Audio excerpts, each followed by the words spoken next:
I'm Matt Hill. Today we're going to talk about how to create panoramic single row images that are a blend of images taken at different times during the day. One at sunset, one during each of the stages of twilight, and one after dark. Come on with me, let's learn. The first thing we're going to talk about is how I plan a shoot like this. The second thing is we're going to talk about our goals, because our goals tie into other things, right? The third thing we're going to talk about is actually making the photographs. And the fourth is a little bit of information about how to process this image. That can get really deep, so we'll just show you the basics on that. How do I plan for a panoramic image? Well, there's a number of ways that I get ready to take a picture. And some of them I can do from home, and some I cannot. The things I can do from home include using apps and some software. The apps that I use most commonly are Weather Underground and Photo Pills. Weather Underground, obviously, to find out what the sky is doing. Is it going to be raining? Is there going to be some clouds, no clouds, all clouds? All those things are really important to me, plus the temperature. So even within Weather Underground, there's some information about the sun and the moon, so you can have just like a quick look. When's it going up and when's it coming down? I find Weather Underground to be very reliable. When I used it to plan this shoot, I realized that I only had, I think, one clear night out of the next 10 days. So I absolutely had to do it on one day, according to Weather Underground. So I planned everything around that. So the next thing I did was I chose a location. I've scouted around where I live for a while, so I have some favorite places to shoot. One of these is a bridge that's within walking distance of my house. So I can sit up there, I can shoot many, many times. I can get there quickly. If the light's changing, I can just, boom, I can be there in a moment. So I use Google Maps sometimes, but one of my favorite tools that gives me the most ability to do things is Photo Pills. Photo Pills allows me to make a plan, and I drop a pin, and I can see within Photo Pills, where's the moon going to come up? Where is it not going to be? Where's the stars? Where's the Milky Way? There's so many things you can learn there. For this photograph, all I really needed to know was there moon or not? And if there was it going to affect my exposure or the shadows or the things that I would want to know when planning ahead? There's some things you just can't do on an app. I have scouted in person a number of times. I'd go down there and I'd take pictures. In fact, here's some footage from the first time I went to go and take one of these shoots. And it was just a scouting mission, so it wasn't critical that I make the pictures well. I was experimenting with which things would help me achieve my goals. My goal is to shoot one panoramic that I have to stitch, which is multiple images, but shoot it at different times of the day. So I have to go back to exactly the same starting point and go across so that I have the best chance of laying these images on top of each other and being able to register them properly. So I want to set up my tripod and not move it, not even a millimeter, and take a picture, wait 20 minutes, take another picture, wait 20 minutes, take another picture, over the course of 2 hours. Back to the scouting. So I found the place that I thought I want to be, tried to make sure that there's no trees or anything in front of my lens, and then I zoomed in as tight as I could. I'm like, let's give myself the best chance of doing this. And I thought it was a great idea, but at maximum zoom on my 70 to 200 lens, I filled the frame, and that turned out to be a mistake because any mistakes that I made were amplified by that. But we'll get back to that. So I shot it, I brought it home, and I processed it, and I learned from it. That's the most important thing about scouting. You know what the ground conditions are. You know what the safety's like if there's people around. You can learn things you can't learn through a phone or an iPad or a touch device, right? The other things that you can do is you can use the assisted reality, the AR function of Photo Pills, to hold your phone up and sort of look around and see, oh, this is where the moon's going to come up, or this is where the Milky Way is going to be, things like that you want to know. Or where's the sun setting, which is something I needed to know. It was going to be off my left shoulder. So that way I knew that it was illuminating my foreground, which is, you know, a good idea for a sunset. So I did all of that planning. I did a test shoot, and I brought certain gear along for that. And the things I learned from that was that I think I can bring less gear next time, which I'm glad that I did that test shoot because I could operate in a more efficient manner the next time I showed up. So let's take a moment to talk about kitting out for this. I'm going to walk over to the bench and we can see what kind of stuff I'm working with. This is the kit that I'm working with presently. This is a Triopod 75 carbon fiber legs. We have the magic ball. This is fantastic. The MB magic ball. Classic, right? And then we have the Q Pro 2, which is a really heavy duty panoramic base. Solid. I love it because it has so many different gradations of pano on it. And I used the 72 when I was zoomed out. And we're going to talk about how much do you want to overlap, right? And it has a bubble level. This has a flat plate on it, but you can remove the flat plate and replace it with the Magic Balance. This is the MBAL Pro 75, and it fits right in there in place of the flat plate. I also have some longer lens plates to use when trying to find the nodal point. And then I have various quick release accessories here so that I can set up the way I want to. So the beauty of the Triopod is, unlike most tripods, you can just build your tripod like this.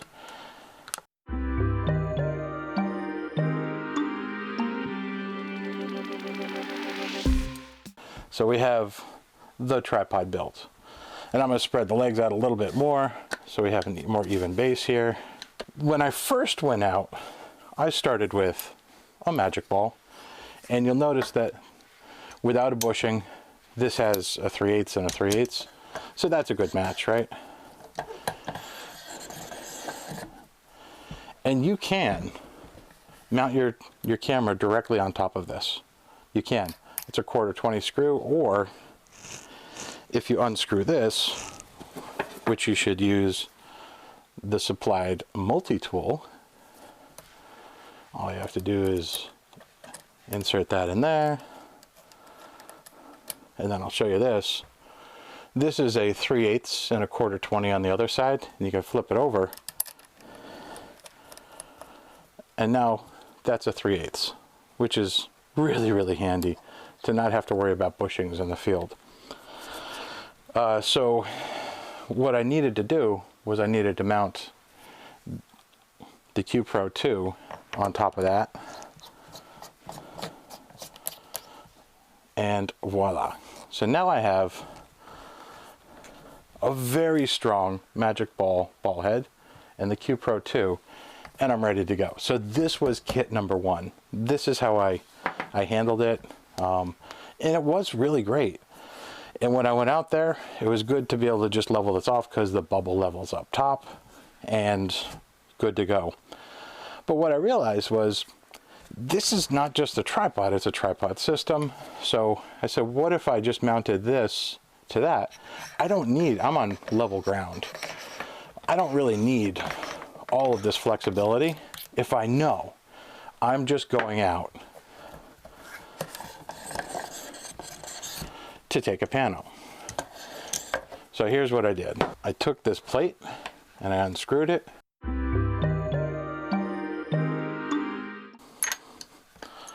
Popped it out. And I took the Magic Balance, which is right here, and I take the largest hole, which is over here, the white dot and the white dot, align those, and then grab the arm, make sure you take the collar off of it, and then you screw this in, and this is the lockdown for the bowl. Now this bowl, I'm going to turn it sideways for you. This bowl is a leveling head. So now that we've inserted this in here, we have to lock it down with the 3 set screws, and voila. So this also has the reversing 1/4 and 3/8. It's already on 3/8 right now, so we're going to match that up with this guy. And now there's the difference. Instead of having that beautiful magic ball on top, which is a wonderful tripod head, all I need to do is set up, level this, and then get to making panos. So that was my thought for the second one, was just to do this. Let's head back over there. So kitting out was a lot of fun, because I knew that when I was getting ready to walk out the door, I could just build the support system, the tripod that I needed to fit my needs for the night. I wasn't locked into always having a ball head. I could just bring some sticks that had a leveling base and the pano on it and be good for the night. So to me, that felt really good. And when it came time to do the final shoot, it worked out really well because it was frigid that night. So let's talk about the shoot. I arrived right before sunset, and I set up the camera, and I chose go from all the way to the left, all the way to the right of the bridge to give myself extra room to capture this panoramic. Also, I guess you're what I would call a conservative when it comes to pano stitching. A lot of people say that you can leave just 1/3 overlap. Let's say this is the entire image, just overlap 1/3 of it. I prefer to overlap 50%. So what I do is I look on the back of the camera through the EVF, and I choose an object that's on the right side of the frame, and then I turn the camera until that ends up 1/3 of the way on the left. So I repeat that over and over, and that was before I had a panoramic head that had the detents. But that habit I brought over with me to having advanced equipment like this, and I still like to give the software as much chance as possible. And I think of it like this. The pixels are free. The storage space is free. You already bought it. So why take the chance of going to this place and setting up and not overlapping enough and failing at your pano? That's my rule. It works out 99% of the time. So I think it's good for me. Moving on. So what I did was I did a visual inspection through the lens, and I started with the lowest number. And of course that was not enough because I was at 70 millimeters this time. And then I kept increasing the number of gradations on the panoramic head until I found something that satisfied my need for overlap, which is about 50%. And that ended up being the 72. So I set it to 72. I turned my camera to vertical, and I noted the marking down at the bottom. And I said, this is where I'm going to start every single time. So that was my home base. When I was done with every pano, I would move it back to that and run over to the car and sit in there and go on my hands because it was so cold. And then I would wait it out for the next stage of the light that I wanted to capture. So I took a picture during sunset, in fact a couple of them during sunset into blue hour, one definitely at blue hour. And how did I know these things? Within photo pills up at the top, they give you the exact time ranges for where you are. Very helpful if you want to stay as warm as possible. What I did was I planned out to hit basically the middle of each of those in all of the stages of twilight, because each of those stages has different qualities of light, and you won't know them unless you shoot them.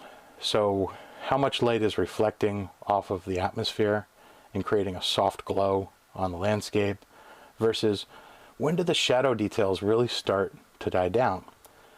When do the brightest highlights in your scene balance with all of the other elements in the scene?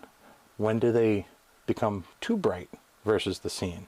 Meaning, in this case, there's lights all over the bridge, and they are much brighter than the bridge itself. So I ended up having enough photographs with enough information from this that I could go home and warm up. And then I could process all of these panos separately. And then I could layer them on top of each other and pick the parts that really made the story that I wanted to tell.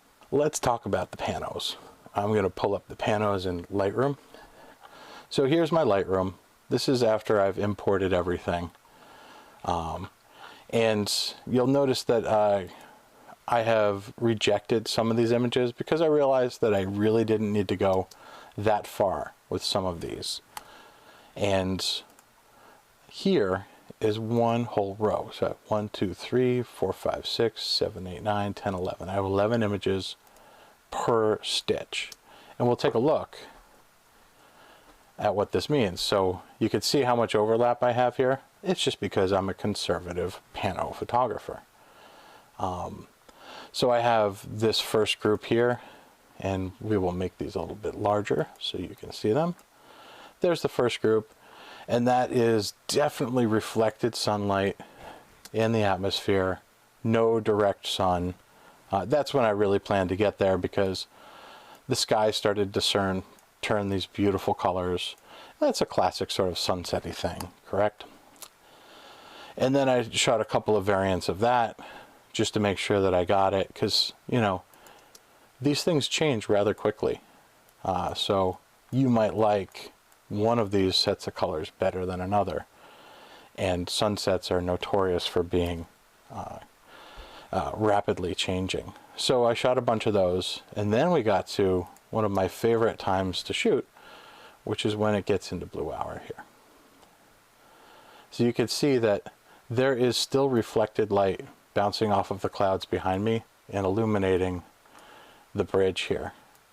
Yet the sky has this beautiful blue to it,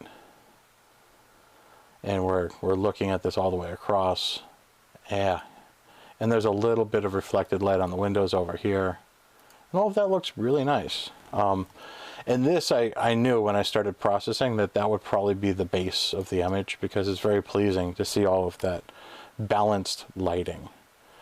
This first group is taken during civil twilight.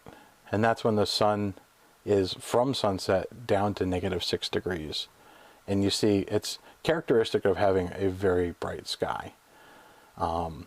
And I'm looking to the east, northeast here, and that's where the light goes. It comes up from the west and it bounces on the sky and the clouds, and it comes down into this area. And the prettier colors are usually the duskier, rosier, pastelier ones are opposite where the sun sets. The next group after that is nautical twilight, and the sky gets much darker, and that's down here. So you can see these images, the sky is getting much darker here. If you needed to see clearly outdoors, artificial light would be needed. So blue hour is the end, is at the end, traditionally at the end of civil twilight. And that's when you get, it's a really narrow window of this beautifulness. And then the next step after blue hour is leading into nautical twilight. And that's when the sun is from 6 to 12 degrees below the horizon. And that's when you need artificial light to see. And the brightest of stars start to come out during this time. And you'll be able to see probably a star. There we go. There's stars here. So these stars are coming out. So during this time, during nautical twilight, you can start to see the brightest of stars. So during this time, there's a little bit more balance. You can see some shadow detail on the bridge, and you can definitely see some of these man-made light sources. So there's some interesting opportunities there. And I shot a couple of different variations there. One where the lighting was much darker so I could keep the highlights. And also one where everything else is a little bit brighter. So that we got some of this information here.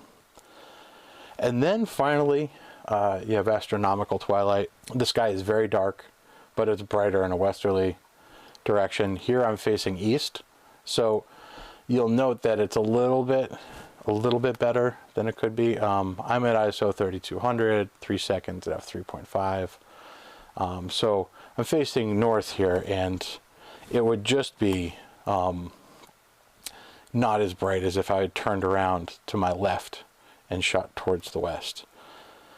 The final group of images were taken during pure night, and these have a very dark sky. And let's see if I made any adjustments. No, I shot again for the highlights on one group of images, and then I shot for more mid-tones as another group of images. So as we're looking at all of these, the long story short, I shot a variety of different times of the evening into night so that I'd have many opportunities. Now let's take a look at what those resulting panos were like. In Lightroom, all you need to do is to select the images that you have, click Photo Merge, and then click Panorama. In this case, I shot all of my images vertically, so I'm going to leave it as spherical. Cylindrical is often better for horizontal images, but you can play with the differences in between them and seeing what they do. But whatever you do, you want to make sure that you choose the same thing every time you process this. So if you're going to layer more than one of these, you can do that. I like to leave off the auto crop also, so that I have a better chance of stacking these up also, because you're going to crop in anyway at the end of the day. And then you click merge, and this ends up being a task in what you do, and these panos end up being part of your catalog. And then you can open them again. But for now, let's bring in Photoshop. I'm going to show you guys the exports that I have here. So let's open up my PSD. This is my final composition. It's got lots of layers, and I'm going to turn off a bunch of layers to get down to the bottom to show you what it was like. The first layer I chose was the Magic Blue Hour shot. I love this one. It looks great. It's a good one to build on. The second one I chose for the water and not the pixels. And the third one I chose for the sky. And the fourth one I chose for the lights. And the fifth one I was just adding in some vibrance. And then the sixth one I added a little bit of a brightness adjustment layer there. So you can see that my brightness was jacked up a little bit, and then my vibrance was jacked up a little bit. But going back down to the bottom, the first layer that I added was to have that water show up a little bit better in the bottom.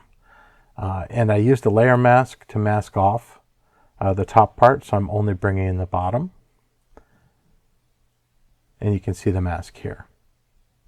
And I dropped the opacity down also. The next layer up, I chose for the sky. And I did a layer mask in the opposite direction. I masked out the bottom of the frame instead of the top. So that brought in the beautiful dusky sky. And there's what it looks like with and without those other layers. And I'm mixing and matching here to taste. You might do differently. And then the last layer that I added on was just the lights, and that's a lighten blend mode. So I didn't have to do anything to that layer except for changing the blend mode to lighten. And then I finally added in the vibrance and the brightness adjustments so it pops. And I'm really happy with this. As a wrap up, I hope this helped you understand how I approach making a fairly complicated task of taking multiple panoramas and laying them over top of each other to create a blended image. It would be impossible to create this image otherwise. This is a gentle overview on how to look at these things. And what I'd like you to do is, if you want to know more about this, we're going to hold a webinar next week. The link is below in the description. Come join us, and we'll take a deeper dive into any of the segments that we're talking about here, which was planning, gearing up, shooting, and editing. So we can spend some time going even deeper into those things. But I wanted to share with you guys how I approach solving this visual problem. Thanks so much for coming along. I appreciate you. Have a wonderful day, and we'll see you on the webinar.